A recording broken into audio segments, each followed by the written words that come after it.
मुंबई नाका परिसरातील मल्टीनॅशनल कंपनीत घडलेल्या लैंगिक अत्याचार तसेच धर्मांतर प्रकरणी पोलिसांनी पुण्यातून संबंधित कंपनीत ऑपरेशन मॅनेजर पदावर कार्यरत महिलेला ताब्यात घेतले आहे। ती देखील या साखळीतील संशयित आरोपी असून तिच्या जबाबातून अनेक धक्कादायक बाबीचा उलगडा होत असल्याचे सूत्रांनी सांगितले।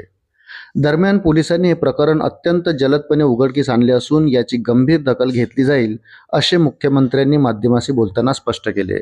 या घटनेत अटकेत असलेले पाचही संशयित आरोपी कशा पद्धतीने कंपनीतील तरुणींना आपल्या जाळ्यात ओढत होते याची माहिती या महिला अधिकाऱ्यांनी प्राथमिक चौकशीत दिल्याचे समजते।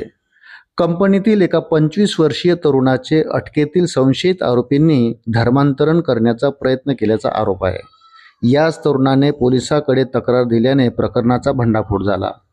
इंटरव्ह्यू फॉर्मची माहिती वापरून महिलावर अत्याचार अटकेतील 5 संशयित आरोपींची कसून चौकशी SIT पथकाने पुन्हा एकदा केली। यामध्ये आरोपींनी आपला हेतू साध्य करण्यासाठी नोकरी लागण्या अगोदर जे इंटरव्ह्यू फॉर्म पीडितांनी भरले होते त्यातील माहितीचा गैरवापर केल्याचे उघड झाले आहे।